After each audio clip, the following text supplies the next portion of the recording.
एक पॉइंट जो आपने बोला, मैं मनीष अब आपसे पूछूंगी कि कल Piyush Goyal already press conference कर चुके थे, प्रेस कॉन्फ्रेंस कर चुके थे ये बात कि देखिए आप विदेश मंत्रालय से रूसी तेल के बारे में पूछिए, मेरे पास केवल टैरिफ्स के बारे में मैं बात करूंगा, जीरो टैरिफ्स के बारे में विदेश मंत्रालय से पूछिए जहां तक रूसी तेल का सवाल है।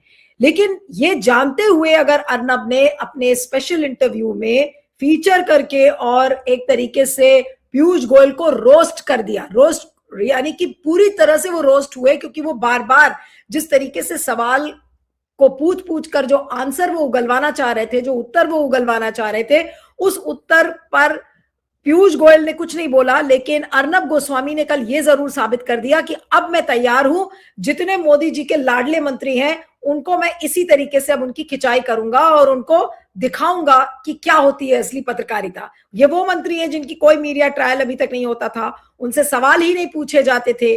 किस मंशा से आपको लगता है कि कल अर्नब ने ये किया होगा? क्योंकि इसको लेकर काफी चर्चा है कि अब अमित शाह की बातें अर्नब गोस्वामी मानते हैं, उनको लिखित रूप से बोला जाता है और ये कहा जाता है कि भाई देखिए अब आप कुछ ऐसी स्क्रिप्ट तैयार करिए, कुछ ऐसे कार्यक्रम तैयार करिए जहां पर मोदी जी को घेरा जा सके और आईना दिखाया जा सके कि देखिए मोदी सरकार के लोग काम नहीं कर रहे।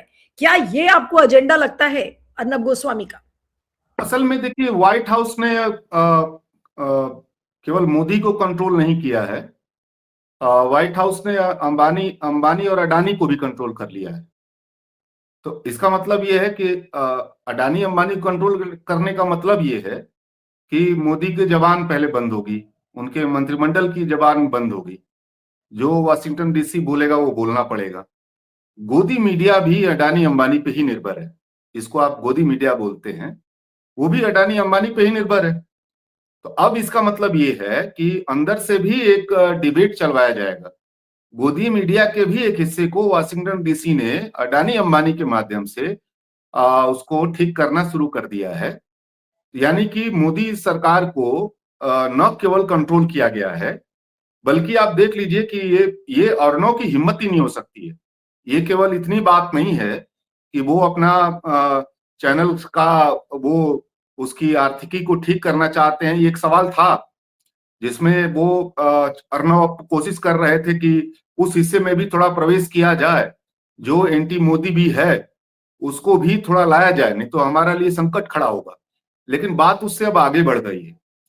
ये ऐसे डील पे बात कर रहे हैं जो मोदी सरकार के लिए बेहद संवेदनशील मामला है, उनकी राजनीति को ही ध्वस्त कर सकता है अगर इस पे एक्सपोजर हो जाए कि अमेरिका ने दो चीज किया है।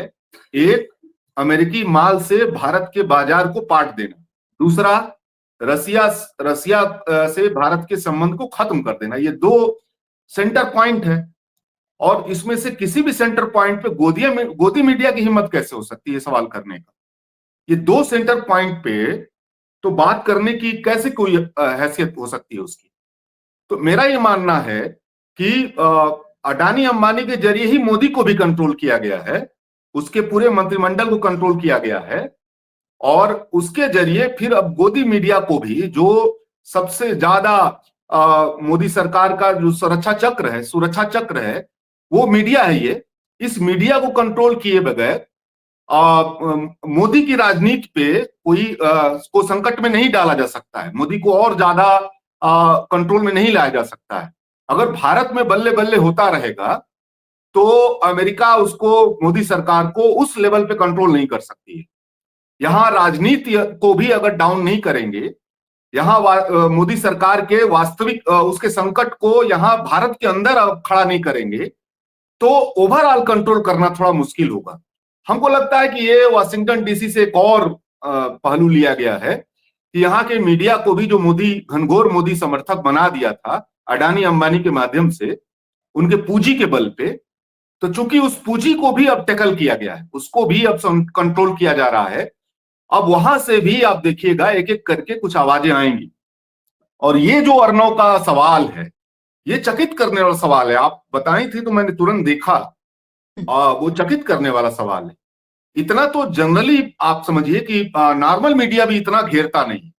दो सवाल के बाद, एक सवाल के बाद अगर कोई इग्नोर कर देता है, जनरली आप ध्यान दीजिएगा, कोई भी मीडिया जो क्लिप वो जो वायरल हो रही है उसमें कम से कम नहीं तो 8 या 9 बार वो घुमा घुमा कर वही सवाल पूछ रहे हैं। उन्होंने सेक्शन 4 पर पूछा, उन्होंने कहा कि मोदी जी को पता नहीं था, उन्होंने कहा ट्रंप से इसको लेकर बातचीत हुई थी।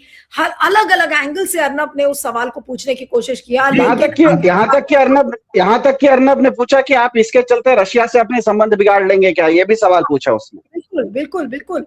और बाद में अंत में वो इतना खींच गए मनीष, पीयूष गोयल, तो उन्होंने कहा कि भाई मेरे पास कोई तेल कंपनी नहीं है, ना ही मैं तेल खरीदता हूं। ये तो मतलब बिल्कुल जैसे कि अनप्रिपेयर्ड स्टूडेंट का जो जवाब होता है, अंत में आकर वहां पर जाकर बात खत्म हुई। लेकिन अर्नब गोस्वामी ने पूरी तरह से पीयूष गोयल की जो नासमझी कहें या फिर क्या कहें, वो बिल्कुल बेनकाब कर दिया एक तरीके से पीयूष गोयल को कल उन्होंने।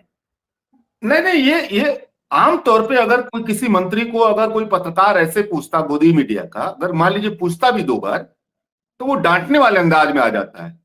लेकिन पीयूष गोयल आप देखेंगे कि बहुत बेचारगी वाले अंदाज में थे। आप ये भी ध्यान दीजिए, यानी उनको पता था कि ये सवाल जो किया जा रहा है इसके पीछे का पावर कौन है। इसका मतलब उनको भी ये भान है, क्योंकि आपने देखा होगा उस पूरे दौरान पीयूष गोयल किसी भी बात पे बहुत अटैकिंग मूड में नहीं जा पाए। आमतौर पे अगर यही बात अमित शाह के साथ या किसी और के साथ अगर बात होती है, कोई मीडिया का आदमी जो है थोड़ा अतिरिक्त बात कर देता है गोदी मीडिया का, तो वो बहुत आक्रामक हो जाते हैं और वो फिर जी सर वाली भूमिका में आ जाता है। लेकिन यहां पे मैंने देखा ये अनवरत सवाल हो रहे थे, किसी बात का जवाब नहीं था और किसी लगातार वो झुंझलाहट में थे, लेकिन वो अटैकिंग मूड में नहीं थे। इसका मतलब क्या है? इसका मतलब ये है कि उनको भी पता है कि ये सवाल कौन करवा रहा है और कहां से ये आदेशित है, कहां से ये कंट्रोल चीजें हो रही है। यानी कि मनीष, ये जो शक है कि ये सवाल जो बार बार दागे जा रहे थे पीयूष गोयल को, ये अमित शाह के कहने पे हो सकते हैं। अब मैं ये बात तो नहीं समझ पा रहा हूं अभी, लेकिन एक बात समझ रहा हूं कि ट्रंप का हस्तक्षेप अब यहां के मीडिया पे भी बढ़ रहा है। अडानी अंबानी के माध्यम से सरकार को और ज्यादा अपने कंट्रोल में एकदम बनाना रिपब्लिक बनाने की जो उनका इलाका है, जो तरीका है उनका, आप उस प्लान पे मैं इसको देखना चाहता हूं। और इसमें एक बात और है कि अगर ये किसी मंत्रिमंडल के अंदर या जो लोग मोदी को टारगेट करना चाहते हैं, वो अमित शाह हो सकते हैं या कोई भी, या जो अपना भविष्य इसमें देखना चाहते हो, वो इस लहर में इस बहती गंगा में हाथ धोने का कोशिश किए होंगे। मेरा ये कहना है कि इस बहती गंगा में उनके जितने राइवलरी हैं उनके सरकार के अंदर, या जो ऐसे महत्वाकांक्षी लोग हैं जो आने वाले समय में 2029 तक अपने लिए जगह तलाश रहे होंगे, उनके लिए भी एक समर्थक वर्ग मिल गया, ट्रंप लॉबी मिल गई है। ये बात एकदम इसमें हो सकती है। सवाल एक जो मेरे जहन में आ रहा था, उस सवाल को पूछ के मैं वापस सिद्धार्थ के पास आऊंगी कि आपको लगता है कि ये ट्रंप के इशारे पर हो रहा है, या फिर हम ये कहें कि अब मीडिया को ये एहसास हो गया है कि अब मोदी सरकार के चंगुल से अब निकलना ठीक ही होगा और अपनी जगह पर तलाश लो, क्योंकि कुछ पता नहीं है कि अब क्या होने वाला है। या तो ये हो सकता है, और नहीं, एक बात क्लियर है, अडानी अंबानी कंट्रोल्ड है, कंप्रोमाइज्ड है ट्रंप के सामने। तो ये ट्रंप का खेल है अडानी अंबानी के माध्यम से। और इसमें अब मामला ये है कि और लोग इसमें इस मौके का फायदा उठाने के लिए, अमित शाह भी उसमें हो सकते हैं और भी कोई हो सकता है, सरकार के अंदर का ही हिस्सा है जो इसमें वो भी कंप्रोमाइज हो गया होगा डायरेक्टली ट्रंप से, और वो इस पे खेल कर सकता है।